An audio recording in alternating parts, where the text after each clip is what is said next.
ఓం నమో నారాయణాయ. ఓం నమశివాయ. శ్రీమాత్రే నమ. దీపారాధన చేసిన తర్వాత అర్జెంటుగా అవతలకి వెళ్ళాల్సి వస్తే పరిస్థితి ఏమిటి అని అడుగుతున్నారు. సహసిద్ధంగా త్రికరణ శుద్ధితో పూజ ప్రారంభించే ముందే అపవిత్ర పవిత్రోవా సర్వాసాంగతోపివా అంటూ ఔపోసన బట్టి దీపారాధనకు ఉపక్రమిస్తాం. ఒకవేళ బయటికి వెళ్ళాల్సి వచ్చినప్పుడు తప్పదు కాబట్టి బయటికి వెళ్తాం. వెళ్ళేసి వచ్చిన తర్వాత కాళ్ళు కడుక్కొని, ఒకవేళ అవతలకి వెళ్ళాల్సి వచ్చిందనుకోండి, అవతలకి వెళ్ళాల్సి వచ్చినప్పుడు స్నానం చేసి మరలా పవిత్రవంతమైనటువంటి దుస్తులు వేసుకొని చక్కగా దీపారాధన దగ్గరికి వచ్చి మరలా కూడా ఔపోసన పట్టాలి. ఔపోసన పట్టి గోత్రనామాలు చెప్పుకొని దీపారాధనలో నూనె వేయాలి. దీపారాధనలో నూనె వేసిన తర్వాతే మనం పూజలోకి వెళ్ళటం సాంప్రదాయ లక్షణం అన్నమాట. ఈ దీపారాధన చేసేటప్పుడు కూడా ఒక్కోసారి ఆవలింతలు వస్తాయి, ఒక్కోసారి అపానవాయువులు వస్తాయి. అలా వచ్చినప్పుడు కూడానండి వెంటనే నీటిని తీసుకొని మరలా చిలకరించుకోవాలి. ఒంటి మీద చిలకరించుకొని మరలా ఔపోసన బట్టి చేయాలి.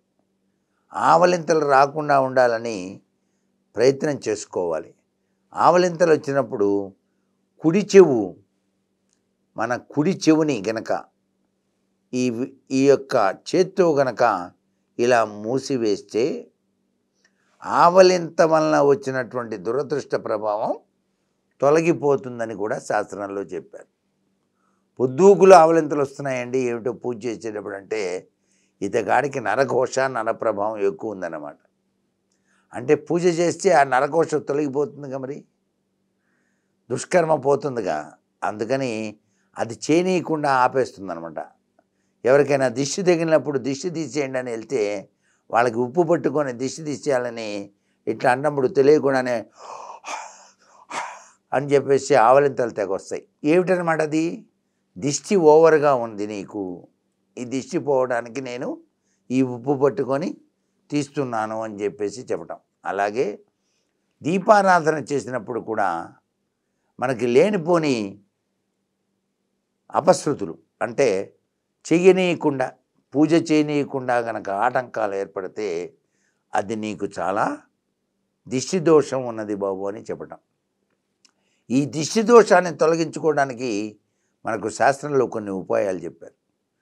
మీరు స్నానం చేసేటప్పుడు కనుక నీటిలో కొద్దిగా పసుపు చిటికేడు వేసుకొని స్నానం చేస్తే గురుబలం పెరిగి దిష్టి దోషం పోతుంది. అలాగే స్నానం చేసే నీటిలో కొద్దిగా ఉప్పు వేసి స్నానం చేస్తే దిష్టి దోషం పోతుంది. గంగా గంగా గంగా అని, కాశీ కాశీ అని స్నానం చేస్తే పరిపూర్ణంగా దిష్టి దోషం తొలగిపోతుందని శాస్త్రం.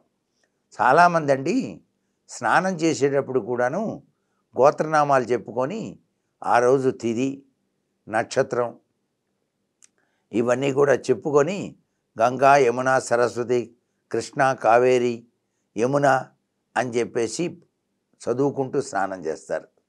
అలా చేయటం కూడాను దిష్టి దోష ప్రభావాన్ని తొలగించుకోవడానికే.